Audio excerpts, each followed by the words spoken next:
Good evening. Thanks to everyone for attending. It's great to see so many people here. This is my first ever talk, so please bear with me if I get a little bit nervous. I'd like to start with a story. So it's about 3:15, June the 11th, 1997. It's a Wednesday afternoon, and a young boy who's just finished school. He's arranged with his friends to meet them for a game of football at 4 o'clock. He knows that he has to go home first because his mum would have cooked his tea, and all his mates have their tea at 6 o'clock, or for any Southerners, it's dinner with this. But the countdown's on anyway.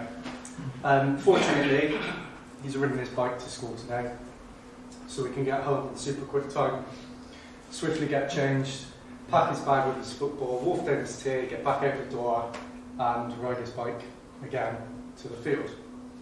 And he gets there early, 5 to 4, no one's there. Sets up the goalposts, a couple of jumpers here, a couple of jumpers there. And at around 4:05, his mates turn up ready to play. That's right. That was me. From a very early age, I had a distinct desire for urgency. Couldn't stand being late, and I was always on the hunt for the best value for money. In fact, my mum and dad used to take me shopping just so I could find the best deals for them. Now, that trend has certainly continued into my adult life in both a personal and professional capacity. And if I could sum it up as a theme or a trait, it would be that I just can't stand waste, whether that's wasting money, wasting time, or wasting effort. So, for those that don't know, my name is Craig. I got married in 2011. I'm a father to 2 young children, Harry, who's 6, and Rosie, who's 3. And I grew up in Sinford in the Forest of Dean. Not the best for tech, so I swiftly moved out, went to Quedgeley a few months after starting my professional career as a junior software developer back in 2006. I'm now the principal developer at our pipeline in Cheltenham, and I've been working there for just over 4 years. Although I've always been ambitious and very competitive, I've not really set any career goals or targets, but that kind of changed over the course of last year, maybe the year before, having been inspired by many tech talks and conferences that I attended, and I thought I'd challenge myself to do one, and that's the reason I'm here today. So that's enough about me. My goal today is to share my research, knowledge and experience from the last 18 months to 2 years with you guys. And I'd like to leave you with a sense of intrigue and hopefully inspire you enough to at least consider a different approach when you're working on your next task or your next project. Now, a few months ago at this same meetup, Iris hosted a talk on the topic of all things agile. Hands up anyone who attended that talk. Okay, quite a few. Yes. For those that didn't attend, it covered many areas of agile software development, roles and responsibilities, estimation and flow. They expressed the importance of finding a common understanding and a common language that spanned every employee across the globe. And that included the receptionist, developers, all the way up to the CEO. And another key message I took away from the talk was their ability to use data to predict how many user stories or how many story points their team could deliver in an iteration. And they helped visualize that with estimation and when it causes traffic jams because of the stories being too big. And that's actually a copy of their slide from the talk. They demonstrate how good DevOps practices can help ensure that the road to delivery is straight and smooth, and can help vehicles that are basically carrying features travel down that road as fast and as frequently as possible. However, whilst those vehicles may be carrying features, and they may be working perfectly, I think it's all too common that those features aren't delivering the maximum value to the customers and the business. And that's the reason why I chose this topic for my talk, to share with you some techniques and guidelines, as well as some examples to hopefully give you guys a better chance of delivering value to your customers and to your businesses. That slide was for somebody who isn't actually here. I'm sure many of you have been involved in a debate with your team because of conflicting ideas, conflicting designs or solutions. And how does anyone actually win? Is it the person who speaks the loudest or the person with the highest rank? Could you be missing the best idea because the quieter member of the team doesn't get a chance to get a word in? It's very common, I think, for delivery teams to work on projects where features are predetermined. They're pre-thought or even pre-designed by somebody else before even reaching the team that actually builds them.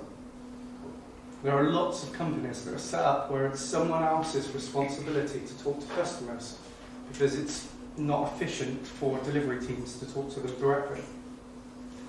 Does any of that sound familiar to anyone? I'm seeing some nods, so I'm glad of that. My hands are definitely up. I've been in those discussions.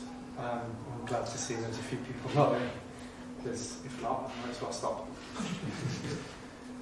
So, by the end of the talk, I'm going to share my top 7 tools with you and share some key techniques, and I hope to add some clarity to some key terms. Terms like MVP. And for those that don't know, that stands for minimum viable product. Now, the reason I put that slide together is because I think that the term MVP is the scapegoat of the agile world. I think it's commonly misunderstood and misused. So much so that people make up other names for it. Things like minimum viable problem or minimum lovable product. I've even heard it referred to as simple lovable product. I'm also going to share some ways of conducting experiments using hypotheses, and share a number of methods used out in the industry, such as design sprints and the lightning decision jam. So, with that, it's enough background. I'm going to explore a case study. Now, this is a real case study taken from a project that I worked on a couple of years ago. So I worked as part of a team to deliver a super duper new feature in our software. Obviously, it wasn't really called a super duper new feature. But our project goal was to add a new button into our software that allows a user to complete a task in one click rather than having to click in several areas of the system. So after a few sprints, the new button was there, the requirements were met, and we were ready for release. It was delivered on time, on budget, and it was bug-free. The output was complete, and everyone was happy. We didn't really go to the beach. We moved on to the next project, and we cycled through that agile process once again. Now, that agile process looks something a bit like this.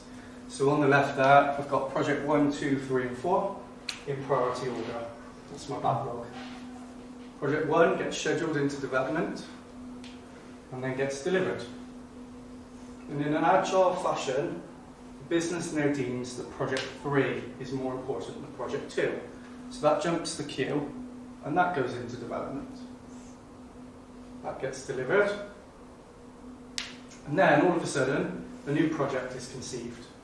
And that's the next important thing. So that jumps the queue again and goes straight into development, demonstrating even more agility. And that gets delivered. And that cycle continues through further and further projects. Does that sound familiar to anyone?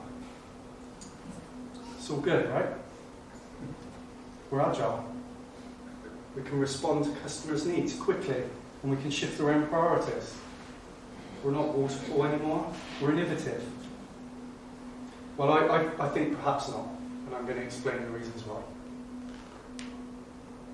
So, lots of companies, in fact maybe lots of you, will be familiar with this statement.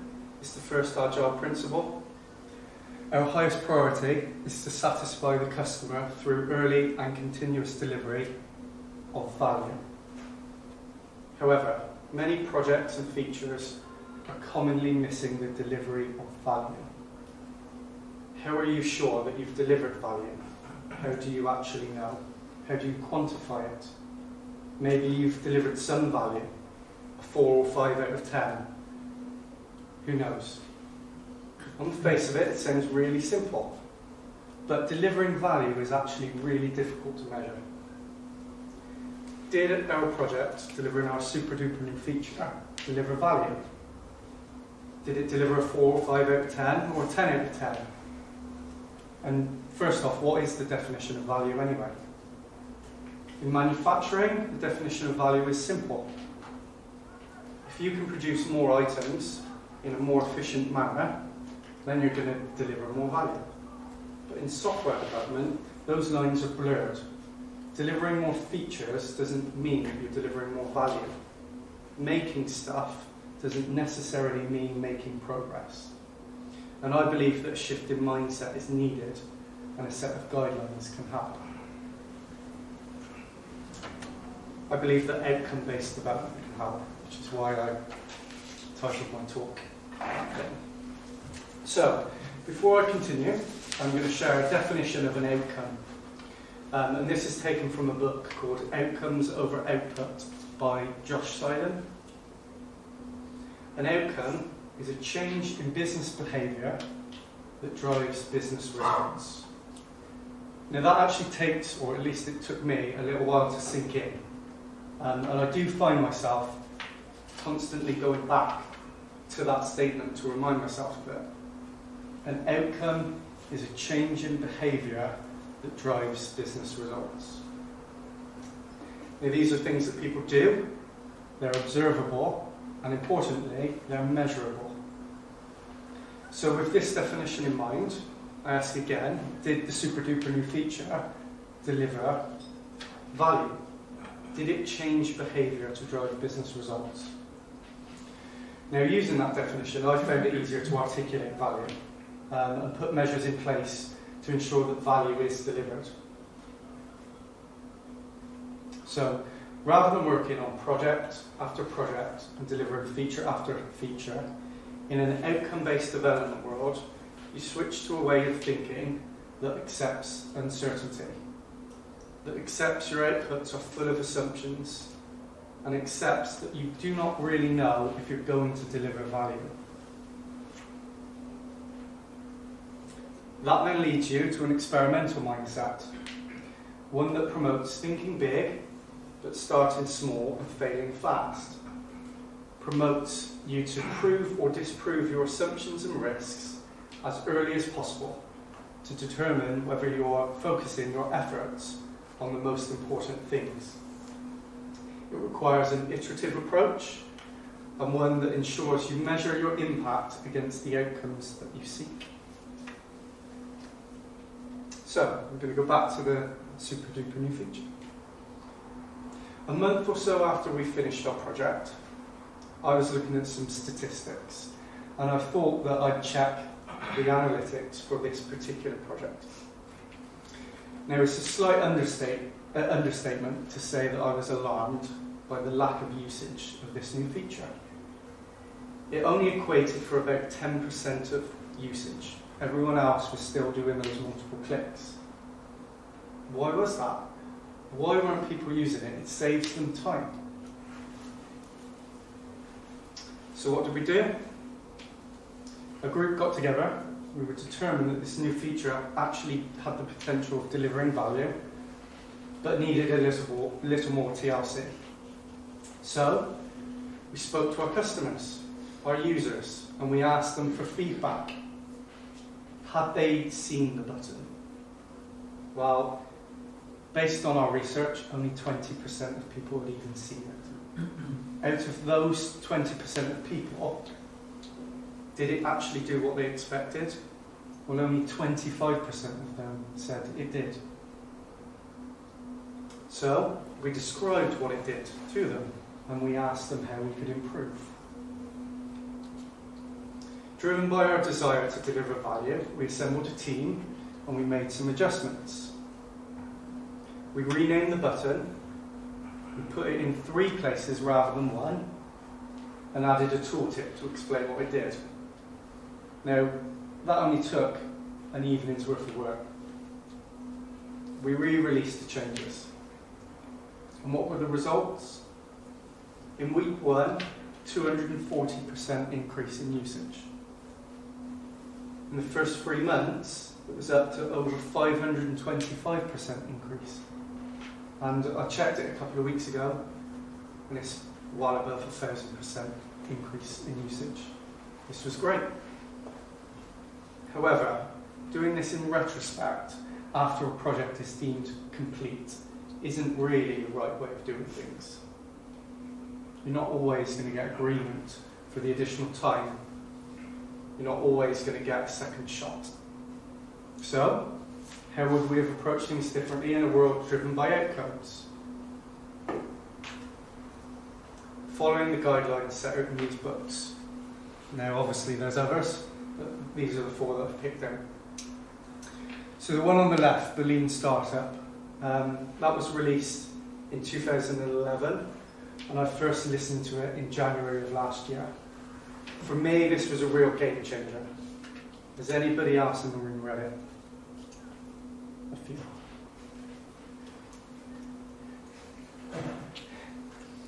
So, since 2011, this has grown and grown in popularity.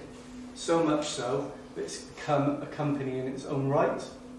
They host conferences and they offer consultancy services across the world. For me, it brought together so much of what we had been trying to do when building that or changing that feature. And that allowed me to inspire others in the company to read it alongside me, which actually was the show of hands. I know it sounds a little bit cliche, but it's been life-changing, in so much so that I approach things differently in my everyday life, not just professional life, much to my wife's delight. In a way, it reminds me of when I started to learn about Agile, having come from a waterfall-based background. This was really because of the realisation of, why aren't we doing things like that? It sounds really simple, it sounds easier, it's faster.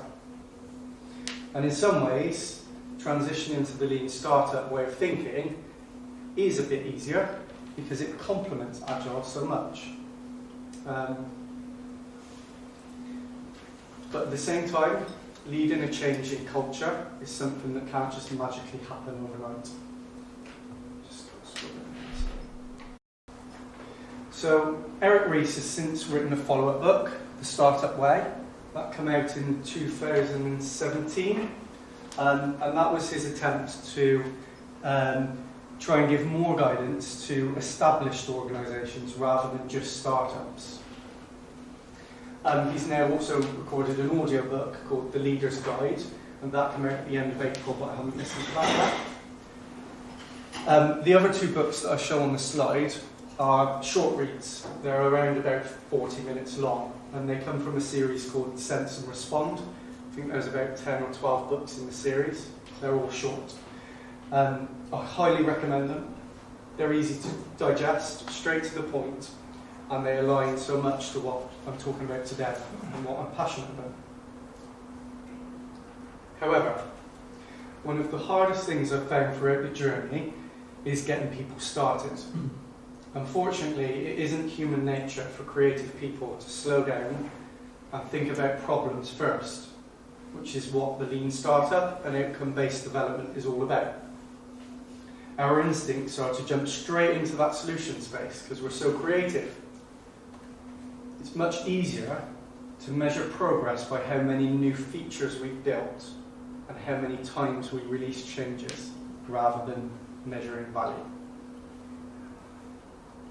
So, earlier on, I briefly touched on the fact that in an outcome-based mindset, you accept that your outputs are full of assumptions. Going back to the feature, we weren't really sure what to name the button. We had a few conversations internally, a few ideas were batted around, and we picked one. Maybe we could have actually spoke to our customers beforehand, before we built anything, and asked what they thought before. Perhaps we could have run some tests, released a small amount of users before we built it. And then we could have measured the difference between those tests. Now, some figures state that between 50 and 75% of software projects actually fail completely. We spent about a month building that feature in the first instance. Could we have reduced our risk and minimised our assumptions earlier? But fortunately, it did deliver value in the end. But what if it didn't? We would have wasted that month of a whole team. If we're working towards outcomes, then I think we could have minimised that waste. But when the scope is front-loaded, this becomes more difficult to change. So, back to the same image. I stated earlier that MVP is the scapegoat of the Agile world, because it's misunderstood. So I thought I'd elaborate a little bit more and use a definition of MVP. So, an MVP should remove any feature, process, or effort that does not contribute directly to the learning you seek.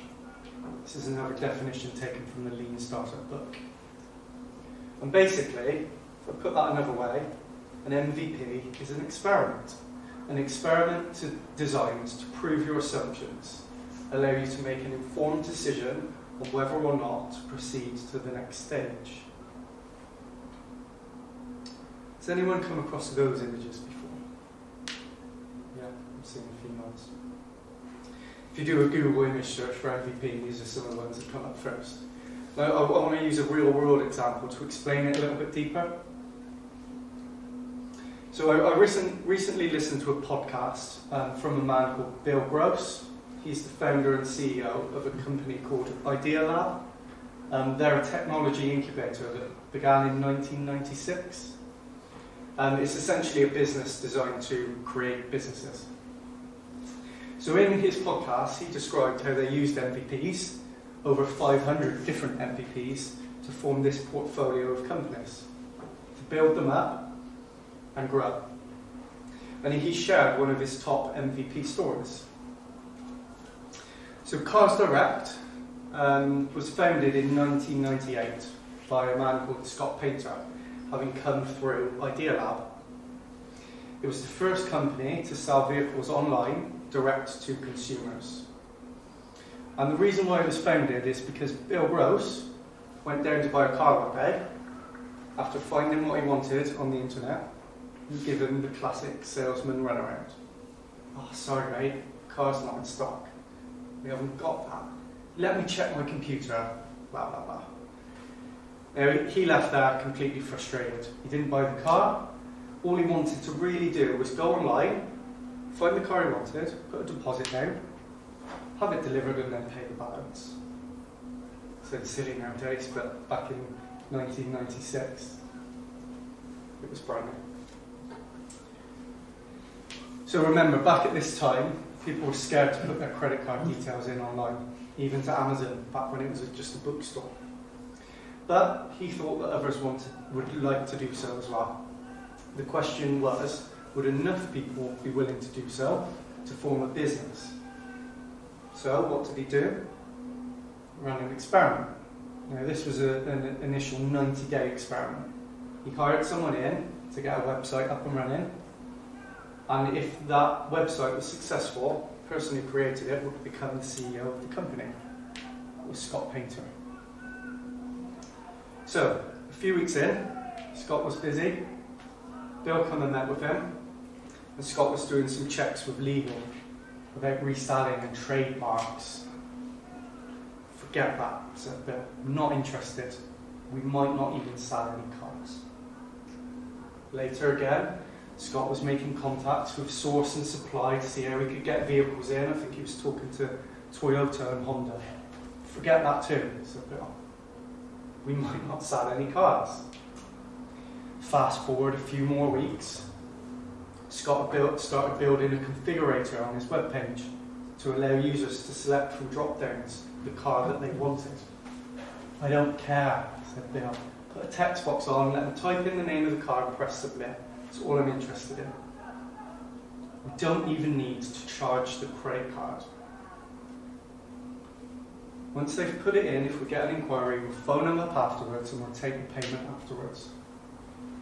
So at that point, they were up to about day 80, and all they wanted to do was get live, and that's what they did. Their solution wasn't really very clever. It looked good, but behind the scenes it was really low tech. So whilst you can't polish a turd, you can roll it in glitter. And as per the previous definition of MVP, that was enough. They had removed any feature, process, or effort that didn't contribute to the learning they seeked.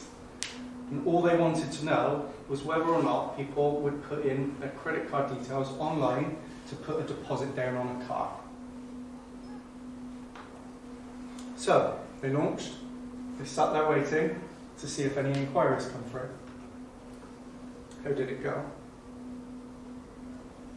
They sold 4 cars that same night. And as soon as Bill found out, he was on the phone to Scott, get the website down.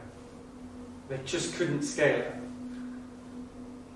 So we took it down immediately. They fulfilled those first 4 orders. They lost $2.5 grand on each of them.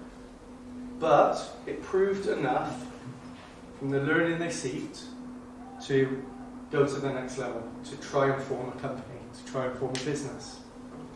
They spent the next 6 months building that up properly, and in 2014 that company was sold for $1.1 billion. That type of MVP now has a name. It's called the Wizard of Oz MVP.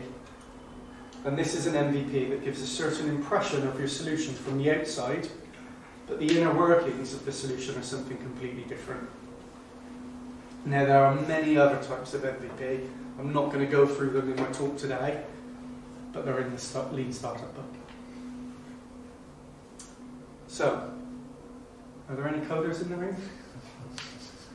I've either been talking way too much, or it's about 7:45, probably talking too much. So we're going to have a break, and when I come back, I'm going to talk a little bit more about the outcome-based development world.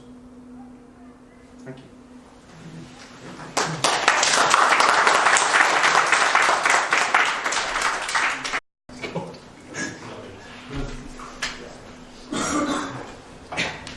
Okay, welcome back.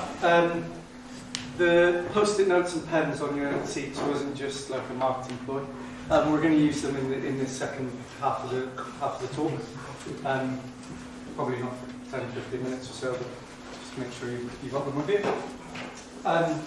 So hopefully I've painted a bit of a picture about how agile can get wrong. I've started to describe an outcome-based world, and obviously I've discussed MVP. So I'd now like to introduce my first tool, I suppose, my first tool for change.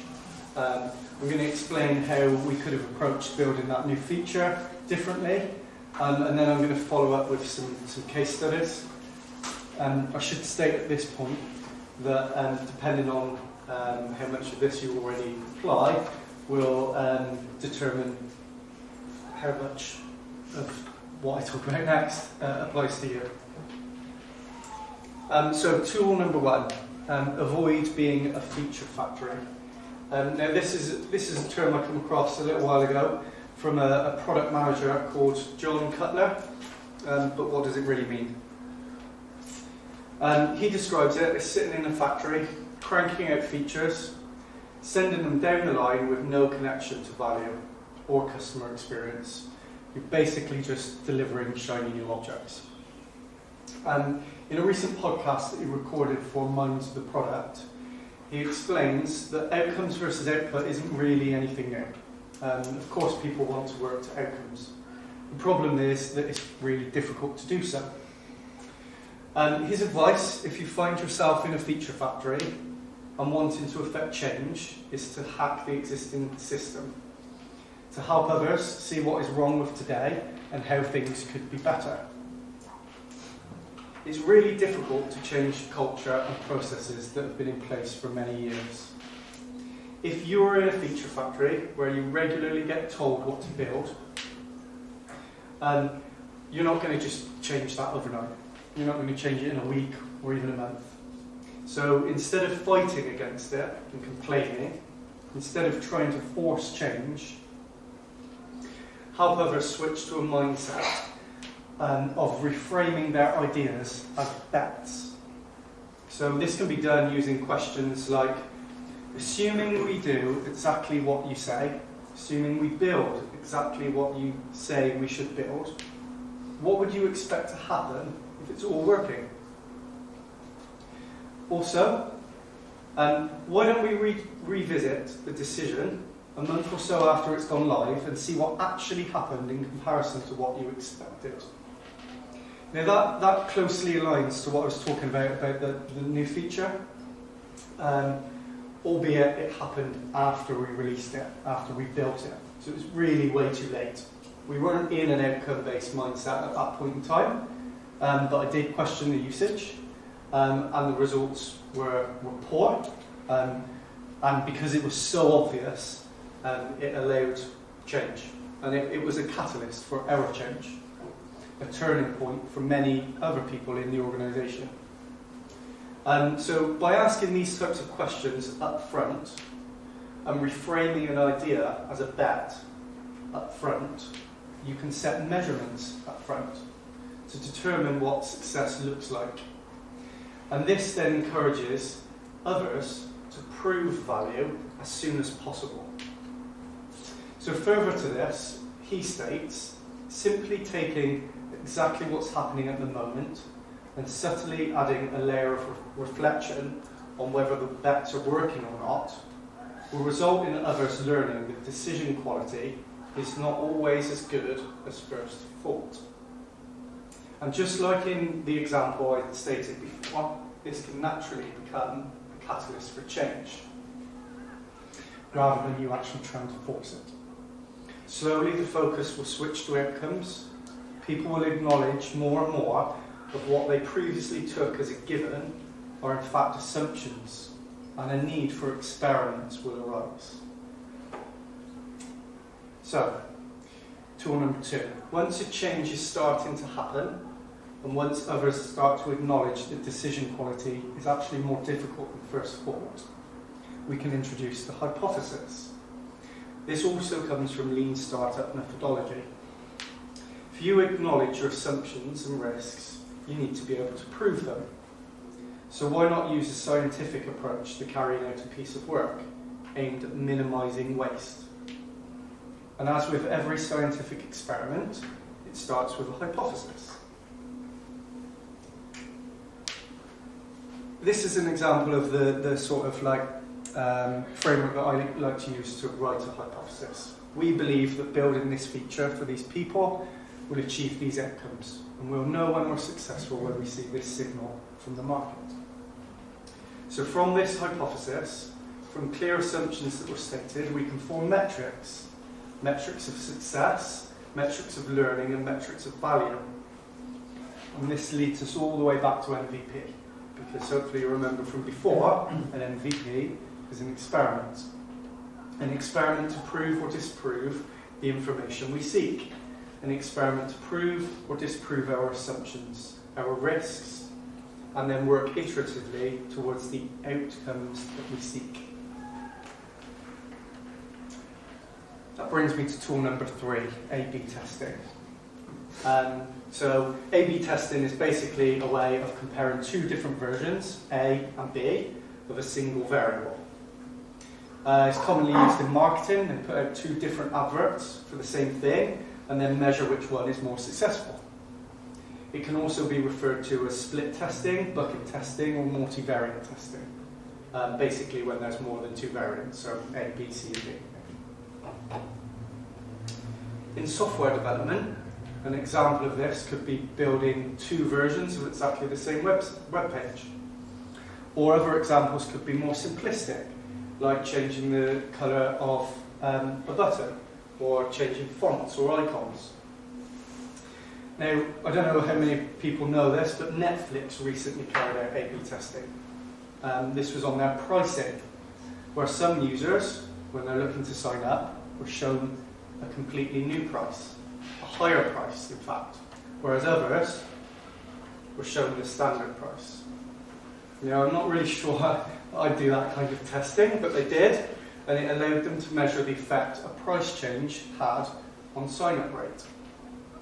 And as I mentioned before, it's most important for a test to be based on a single variable, meaning that not only should it be released at the same time, but it should be split against different users in the same cohort. Now, what I mean by cohort is how you separate your customers. That might be on age, might be on location, maybe on their type of business, for instance. But what's really important is that you release, say, if you've got A and B, 50% to one change to 50% of the users in that cohort, and the other change to the other 50%. And the reason why that's important is because it has to be based on a single variable. In other words, you have to compare apples with apples, not apples with pears. So, why even bother with A/B testing? Essentially because time is money. If we can carry out multiple experiments all at once, we can learn what is working and what is not working a lot quicker than if you execute tests one after the other in a linear fashion. And as I said before, if you spread your experiments out over a long period of time, you're no longer acting on a single variable. You could be down to seasonality, for instance, and that could give you misleading results. So, just as a recap, we've decided what we want to learn, we've written a hypothesis, or maybe a number of hypotheses, carried out some A/B testing, and now we've got some results. What next? Tool number 4, pivot, persevere, or perish. This is another concept introduced by the Lean Startup. You can see why I'm so passionate about it. And Eric Ries elaborates on this further in his second book, The Startup Way. And he actually refers to it as something called metered funding, which I'll come on to in a moment. So pivot, persevere, or perish occurs once you've obtained your results. It's a chance to reflect on the experiment and evaluate how the results stack up against the expectations that you thought. The measurements that you obtain can then be used to decide whether to change direction, referred to as pivot, which is essentially finding a new way of solving the same problem. Or you can build on what you've already got, persevere, like in that picture that I showed of MVP. It would be turning a skateboard into a scooter, just sticking something on the front, just carrying on. Or you could just stop altogether, fail fast, perish, and shift your efforts to a completely different set of problems. Now, the reason why he called it metered funding is because teams aren't given all of their funding up front. They're given enough funds to carry out an experiment, or maybe a series of experiments, in order to prove or disprove their assumptions. So this type of funding makes it necessary to learn in stages. It encourages you to think big, start small and fail fast. And from a company perspective, this allows them to make many, many more bets, because the stakes are smaller and more frequent. So rather than building 5, 6 or 7 projects in a year, imagine being able to carry out 20, 30 or 40 experiments, to be able to bin off the ones that aren't delivering value and focus your efforts on the ones that do. In my eyes, that can only lead to one thing: increased customer value and increased business value, because they're exactly the same thing. If you're delivering more value to your customers, they're going to be more loyal. They're going to recommend more of their friends. And as a result, you're going to create more value for your business.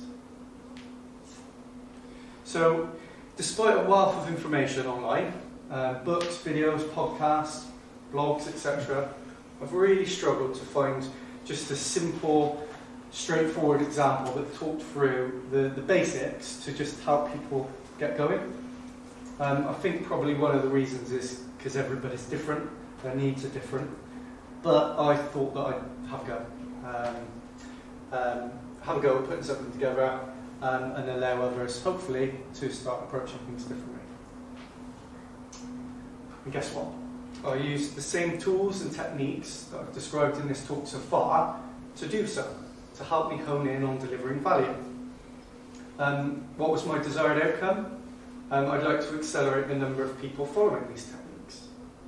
My desired impact? Well, increase productivity, increase value to business and customers. And what was my first assumption? Well, my first assumption was that others would be willing to work in this way. So my first experiment, my first MVP, was to talk to some people internally at my own organisation and gauge their interest.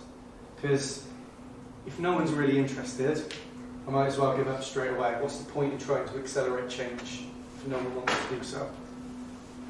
So whilst I couldn't definitively prove the assumption, I did get enough of an indication to allow me to take a step forward. It proved positive enough for me to persevere, to proceed to the next step and come up with some ideas. Now, there were some other assumptions. I assumed that it needed to be something easy to follow, something quick to digest, and at the same time capture enough detail to allow people to get going. So I spent some time thinking of some solutions. And what I decided to do is to put together a guide. Why did I choose a guide?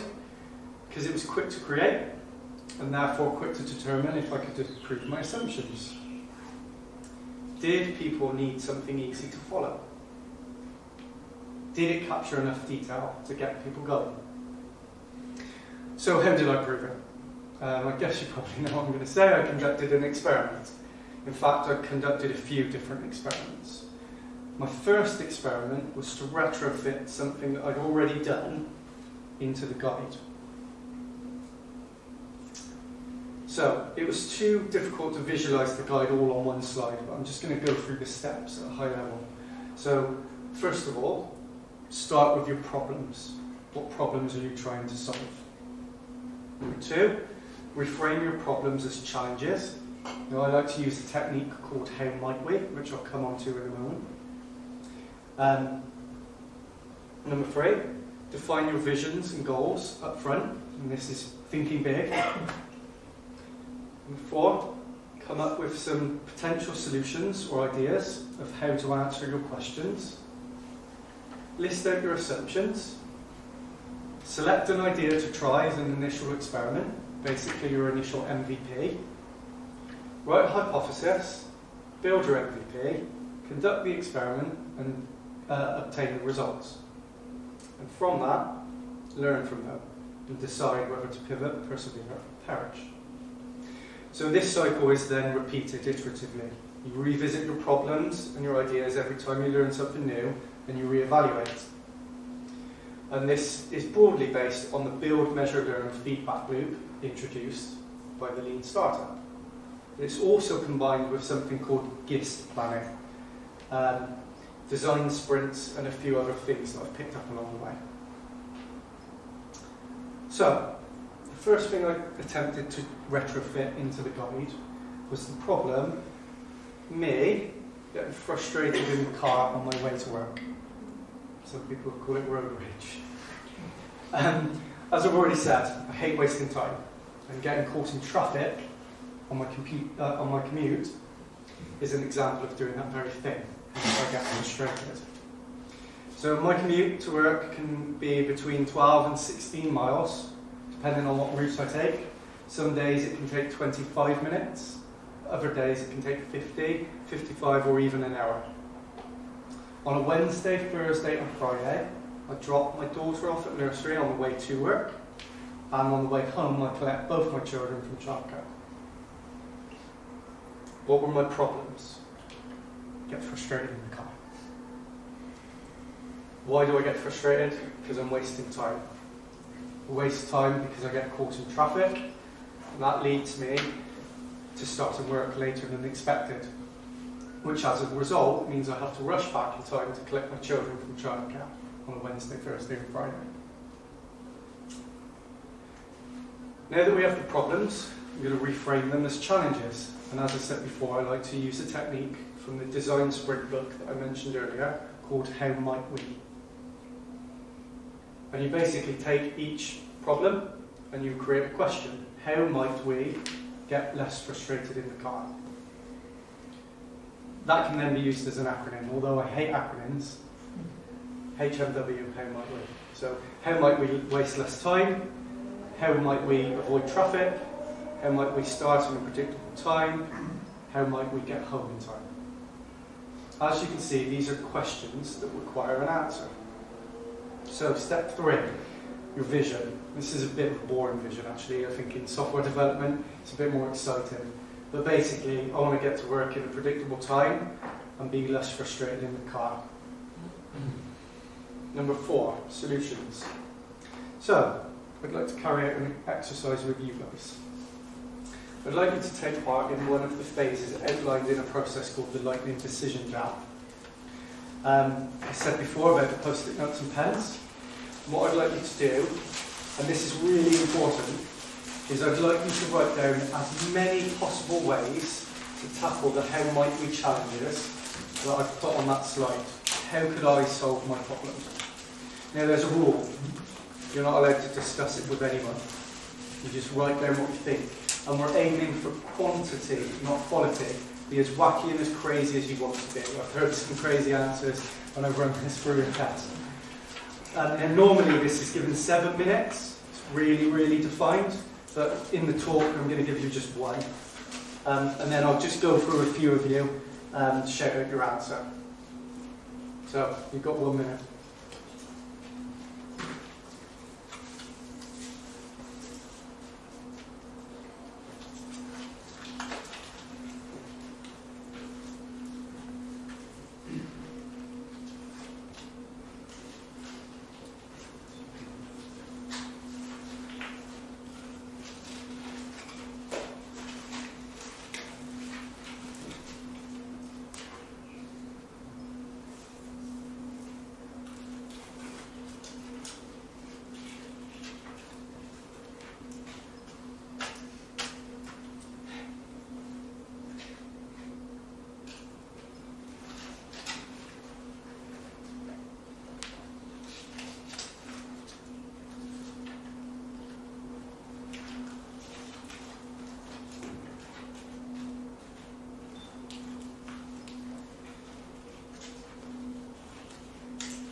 Okay, time is up.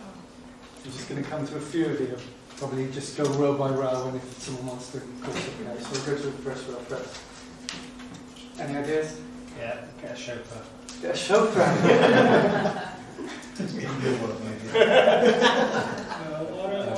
Work.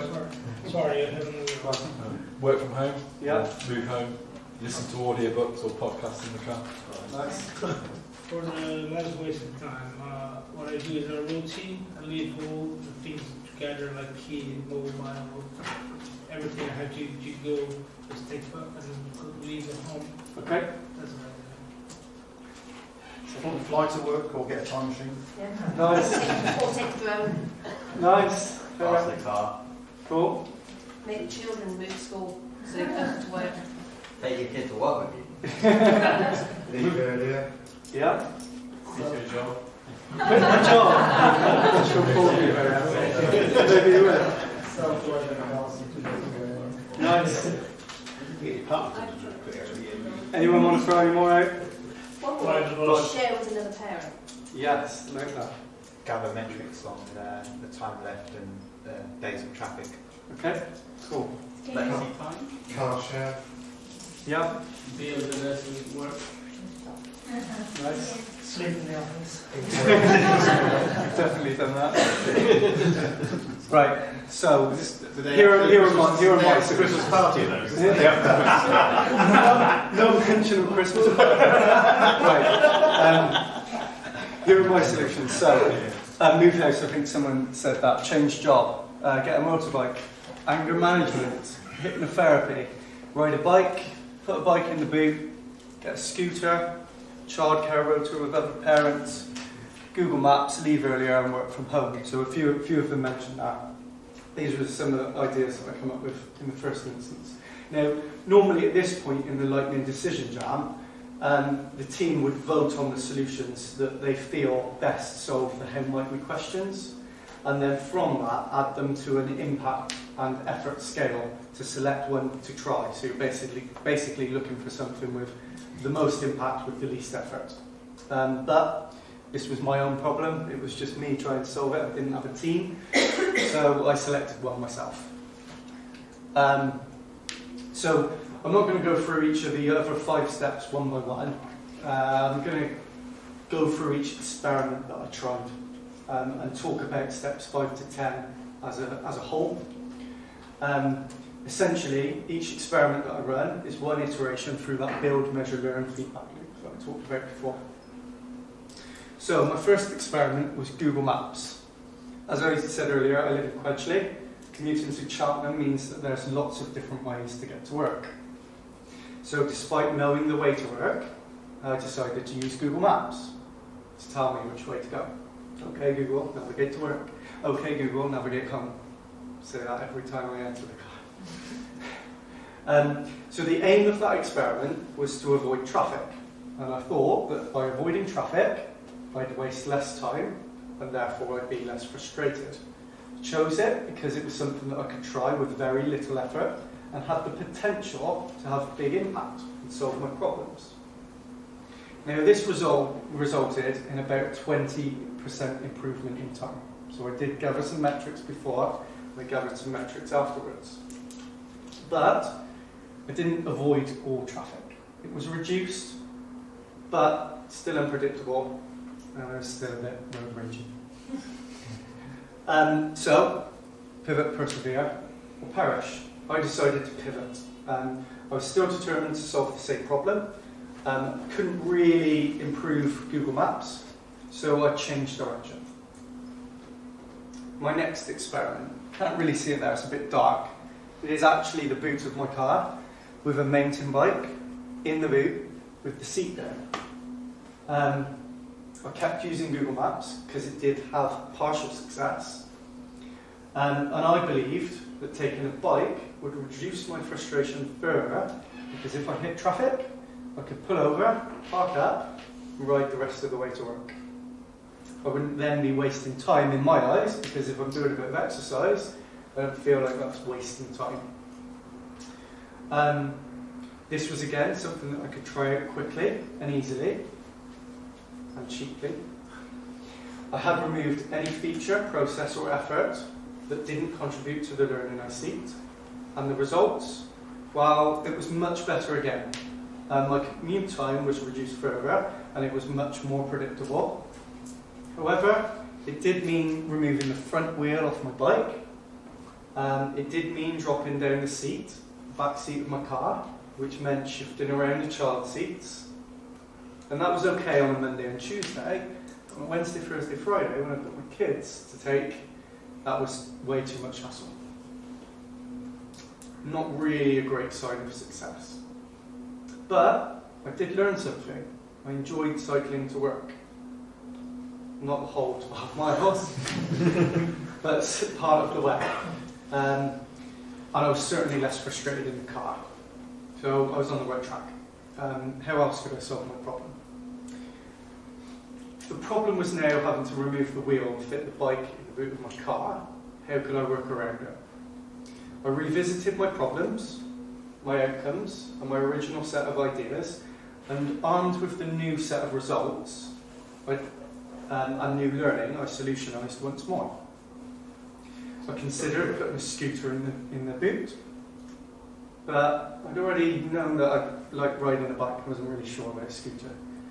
I thought about BMX, because that would probably fit in my boot as well, although probably a bit tiresome not being able to sit on the sun. So I did some further research, and I discovered folding bikes. Yeah, it looks a bit silly, but it should fit in the boot of my car. I like riding bikes, so I thought I'd give it a try. Didn't want to spend too much money. Remember, I hate wasting money. Someone called me tight, but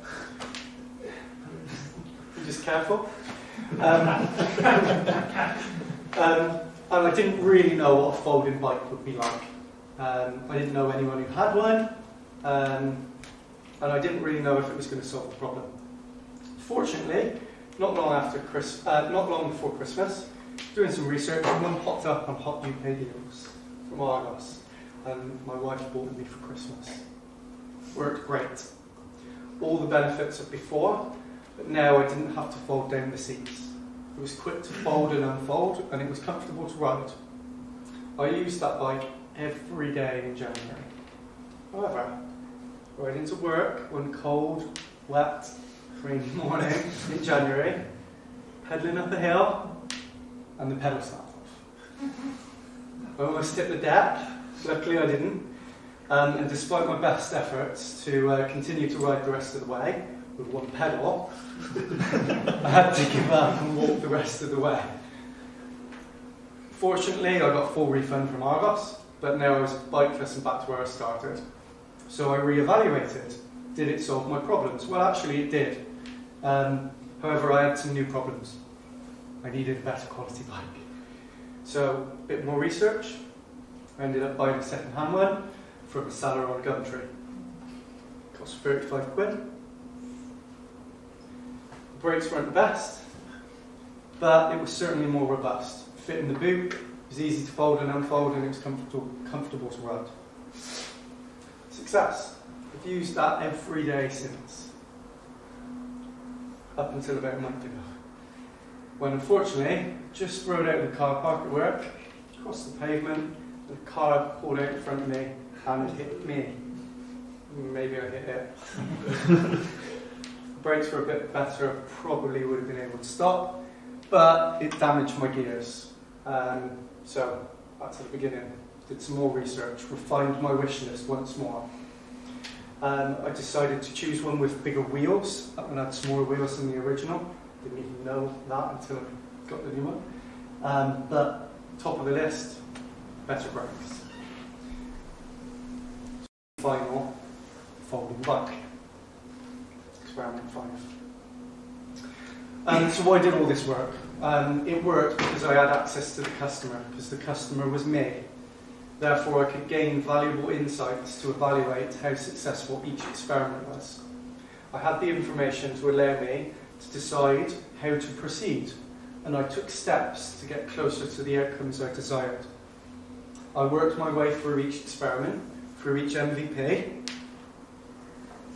and each time I learned something new, with improved results at each step, so I got happier as I went along. So, just take a moment to imagine this in an output-based world.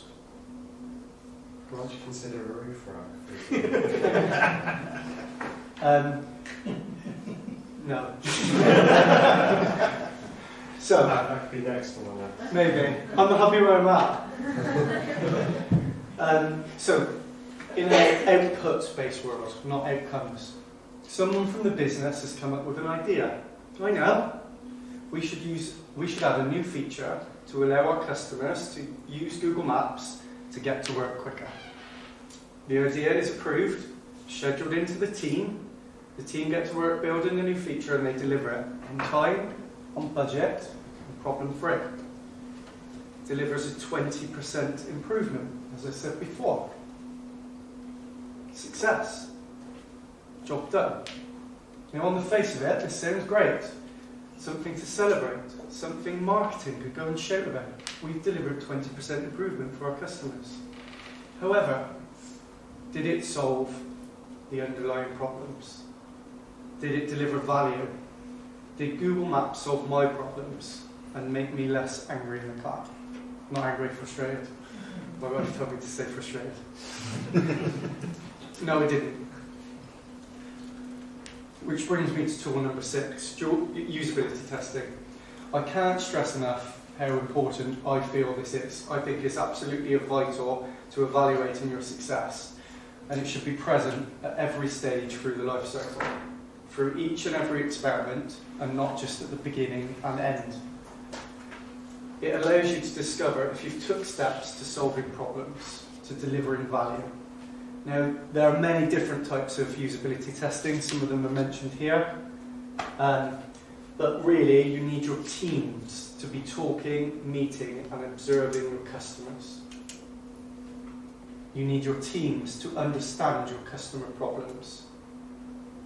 You need your teams to be involved in each and every step I talked about earlier. These steps here, not just fed down through. Developers, testers, analysts, and all the other people involved in delivering software. They're a pool of creative people, each with a different and valuable perspective on problem solving. So I believe that you should harness their creativity by empowering them to make decisions, to take steps forwards, and take steps towards outcomes, not outputs, to collaborate. And do this by taking them out of that feature factory that I talked about earlier. Get them out of the building and start learning. Keep them involved through the cycle. Don't stop at that 20% improvement just because it looks good on paper. Now, before I come to my final tool, I'd just like to summarise by sharing these thoughts. So, first one, celebrate outcomes, not releases. Remember that shipping features doesn't mean that you're delivering value. Work on missions instead of projects by working towards outcomes, not outputs. Define what success looks like up front before you start, so that you know if you've had the impact that you desire.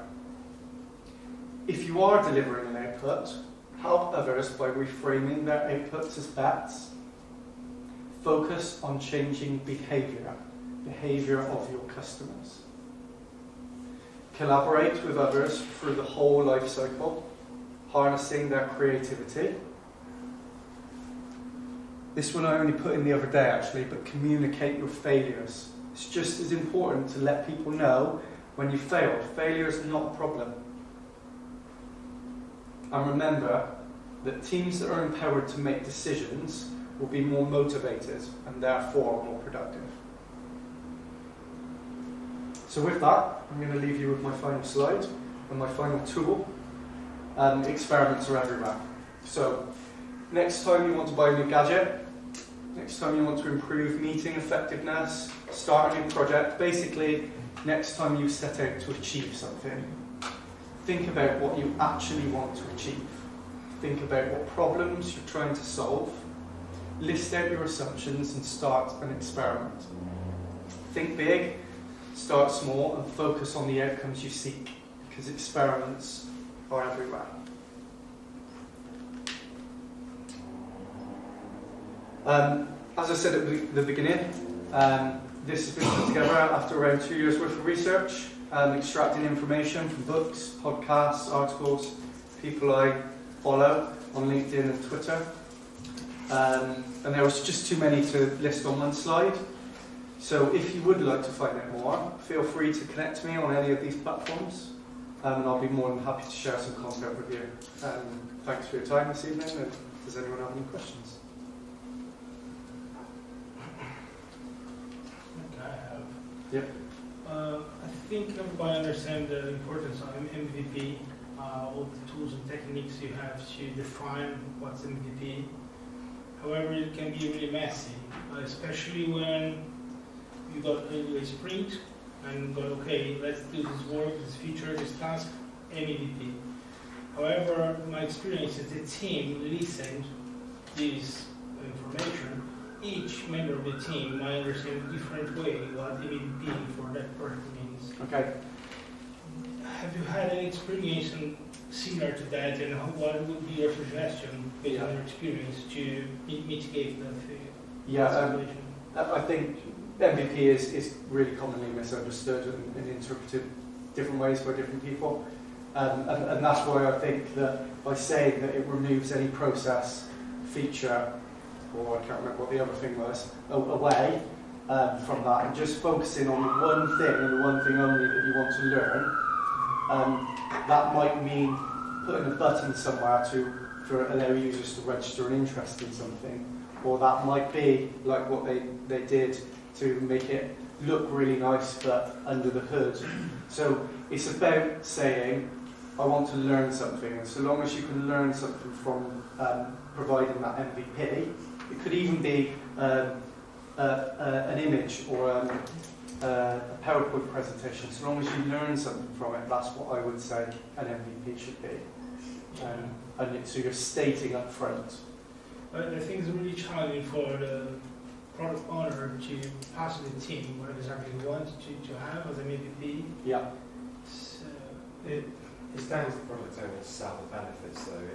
It's delivering the what you need quicker than, let's take, most people think of MVP as something like Tesco value beans, opposed to like Heinz beans, where they think, oh, why would I want Tesco value beans when I can possibly have Heinz beans? But if it means that you have to wait 3 weeks later to get Heinz beans, would you be better having the value, actually seeing where it generates additional value, and then in the future you might have like a 4-pack of Heinz beans like a week down the line because you've built on the value. But a lot of the conception is that, especially in our organisation, when we talk about MVP, is all you're telling me is that you're going to deliver me a poor product that isn't as good as it could be. And that's what Craig's saying. It's the definitions that is misunderstood. It's about delivering the best value items sooner, that you can build on and have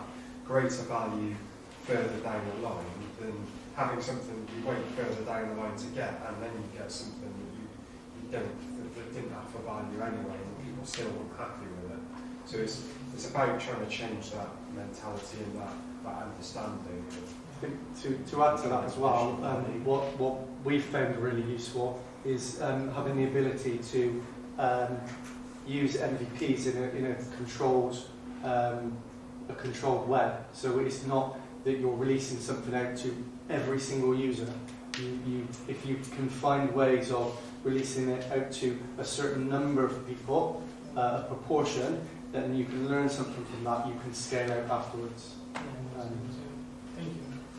So the development team, do they Scrum or Kanban? And have you experimented with different styles around that? Scrumban, a mixture, and we've gone through different cycles of Scrum.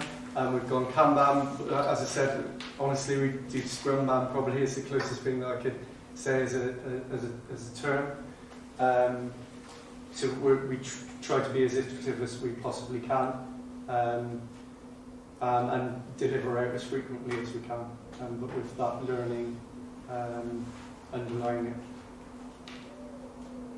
Talk about the value, but do you consider the costs as well? So it should be a cost-benefit analysis, and quite often what I see is you'll add in what value you get out of it, so a 20% increase, but if it costs you 50% more, then is that really a good payback for the business? Well, cost has to be a component of value, right?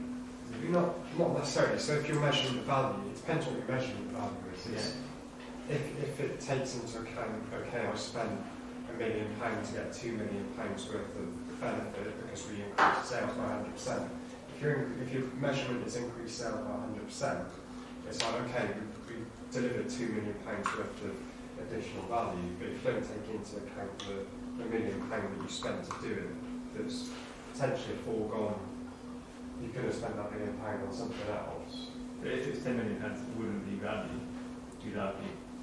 But that's what I think it is difficult to answer because it does depend on what your definition of value is. Yeah. You may spend more money on something that you get a longer term value out of it, not an instant, Yeah, an like instant the value. return on investment is a better measure.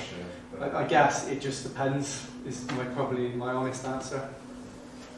Sorry, there's going to be a question just behind as well. Yeah, it's just a question about the fact you sort of pick a starting point and iterate from there, effectively. Yeah. And I was wondering whether there's much discussion in the literature that you come across where picking those starting points becomes important, because you can end up in a local minimum, like having a folding bike, where actually there might be some other solution that might actually turn out to be better. Yeah, I think that's where I've only used it a few times, but the lightning decision jam is really good because you're focusing on quantity of ideas. You may come up with tens or even hundreds of ideas, and those are where you're just backing something. You're making a bet. You're taking a chance on something. Hopefully, that's got the potential of having a big impact, but with low effort. And if that isn't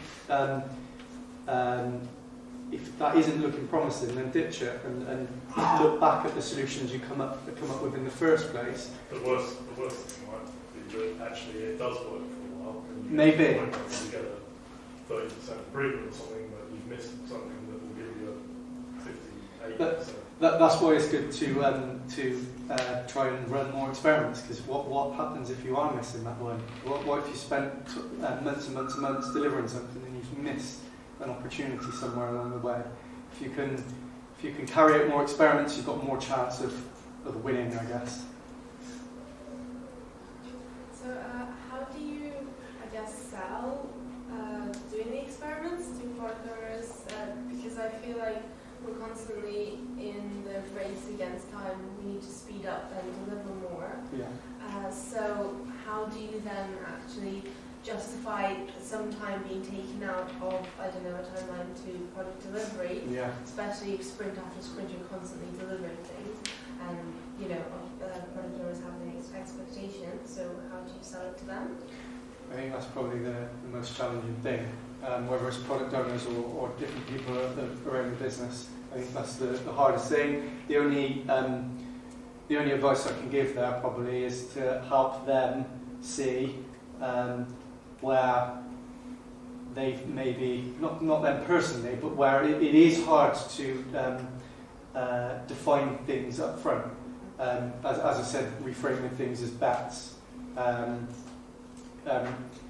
There's loads of things that I've found similar to that it's a very, very common problem. And there's lots and lots of different articles and things that you can read. But I think the one that sticks in my mind is helping them see, has that thing that we built previously delivered value? And if not, how can we do things differently next time? That would be my advice. Anything else? My last one, I promise. Yeah. I had some experience working with integrations, and it's really different from in-house project, because integration normally you have external dependencies.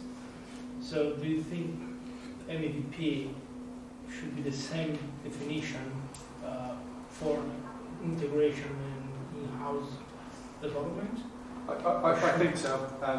I think it's important to have access to customers, though, whether they're internal or external, to validate whether that MVP has delivered what you expected. But I would say the definition is the same. That you want to carry out an experiment to learn something. Yeah, but the only problem is it might take longer. For example, today spend half day for feedback from the client. Yes. And then normally product owners don't understand it. They say, well, I don't care. Your commitment is for this sprint, and so that's why I was thinking if in your experience you define two different MVPs. Yes, that's certainly a challenge. And as I said about our super duper new feature, we delivered it, we've done it, it was on time, it was out the door. As far as we were concerned, it was done and dusted. It wasn't until looking back and then having that opportunity to improve it afterwards and seeing those results go 200%, 500%, etc., It wasn't until we got to that point that it was then starting to be more of a catalyst for change. Yeah. So sometimes you do need to let an experiment run and then move on to another experiment, but it's that understanding that you need to come back to that original one and reevaluate. So, well, I often think of using MVP as a risk management tool. It's actually you're managing risk, Yeah. looking at what risk, and I actually find integrations are generally the highest risk because you don't understand it. But you just your MVP has to be geared so that you can test the outcome. So it might be more work, but it's still you have to get to the minimum because quite often you do a lot more work in an integration than you need to test the basics of whether it's going to work. Well, what I'm trying to suggest to them is like do some parallel work. So I'm going to commit to this a little bit more than it used to be, and then if it deliver 70% is acceptable. Yeah. But it's still it's a long fight. It's you just need to gauge how much to actually work out whether that's why quite often with integrations until it's all working, you've done all the work, you can't tell if it's really going to work. But actually, we can probably test much better than we do. I know we've done integrations that haven't worked. We can learn a lot more work by doing MVPs prior to introducing this, and actually even just talking people through how it's going to work. Actual users rather than people in the opposite IT business, for instance. Yeah. Thank you. Okay. Do you find that it tends to lead to increased levels of technical debt? So, with the example you had about the car website, they just built the minimum so that it looked pretty. Nobody knew what was underneath, and they kind of went back afterwards. How do you manage getting something there just to demo it working and then making sure that you can go back after and make sure it's a solid system so you're not just having lots of little bits on top of bits which then become a bit of a... Yeah, so using that car example, after they proved enough to form the business, they did spend 6 months developing it properly, and I think they probably threw away completely what they did before. There are techniques that I've read about launching things. I think I read something about Adobe, that they like to innovate and create stuff, and loads of things that you'll find online look like it's a startup company, and in fact it's Adobe behind the scenes, so that they can launch all this stuff all the time, and then the ones that are successful, they can then integrate back into their main company. So that there's loads of different techniques, there's loads of different types of MVP that I mentioned about earlier. But what's important is recognising that those ones that the ones that are failing, remove them. Okay, some people might use it, but that's why it's important to just release to a subset of people. Remove it, because at the end of the day, those features, they might be being used a little bit, but they're costing money. They're costing money to maintain, costing money to test, to make sure they're up, etc. So remove them, and the ones that are looking positive, then you need to be able to come back to them and build on them and do them, let's say properly, so that you reduce that time. And actually, we've got clients of ours who we know have built MVPs, but they built the whole system and then they're stuck with systems that aren't built properly. And there's one of our customers who's got a whole system, and you can tell that they want to grow it and they can't because they've built it in the wrong way. But that's because they didn't do the MVP right. They didn't do a small enough thing so that they could then go and build it properly. They built everything virtually in a poor way, quick and slap, and that's exactly wrong. They've done the MVP right, so they've got around it. Yeah. Once you've got the feature out there, minimum product, and then you withdraw it because it's not value to whoever, and there's some people there who actually love that new feature. Yeah. Does you ever get a kickback from them to say, "Oh no, I really love that. Why did you remove it?" Do you have to maintain that or? Probably because we've not really removed too many, but I'm saying that it is important to do that. Yes, you might have to handle expectations, but as I said, that's why it's important to release them in a controlled way. So obviously, you look at Google and Facebook and big companies are always putting out alpha releases and beta releases and getting early testers involved, and some of those things don't come to light. Yes, if you go and build a new feature and you release it out to everyone, that is really difficult to take away if you've got a small set. If it's done in a controlled fashion, then it's easier to have those types of conversations. Doesn't mean you're not going to still try to solve the problem they have. So the way you went down it was wrong. So you might say, well, I'm going to do differently. Yeah. Do you, for your product owners, do you kind of have a shelf of experimenters sort of running that aren't finished yet? Because like sort of the definition of done for you user story isn't like we do 3 weeks work and ship it. It's like we do it and it's still a hypothesis. You know, so is that kind of baked into the process? I would like it to be. Right. Because you like being a diligent developer, came back to that feature and looked at it. I wonder if everyone's using it, or just you being kind of there, thinking about it. Yeah. Do you mean product owners? We're still on a journey, for definite. We've tried things like having one-page report cards of features that get built, so that it's something quick and easy to digest and hopefully quick and easy to produce, so that that's a reminder of things that have happened in the cause and effect. And yes, I would like to have things waiting to be iterated on or completely ditched. But we are still on a journey.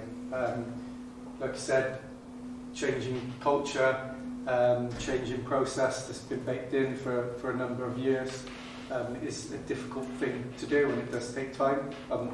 We've made huge strides forward, and there's still some way to go. I think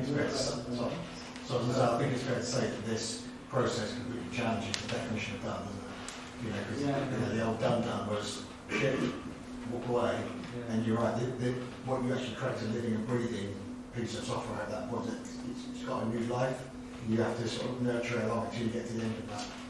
So I think the new definition of done is what's required.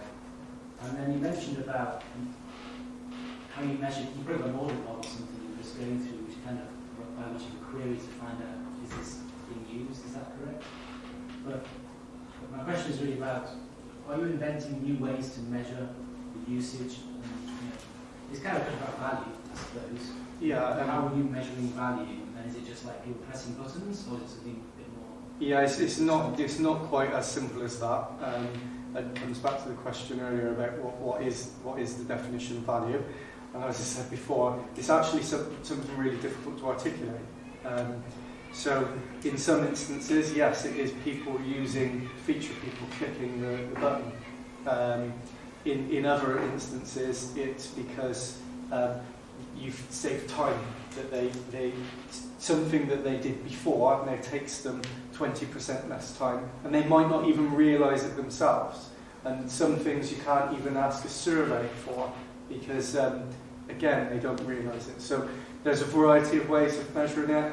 We use Google Analytics, but we've got a very clever business intelligence team that does things as well. So there's no simple answer, I don't think. I think we've got ones where we've gone through these discussions where you said, well, no one's using this. And I said, yes, but every single firm that wanted us to buy off us, that they needed it.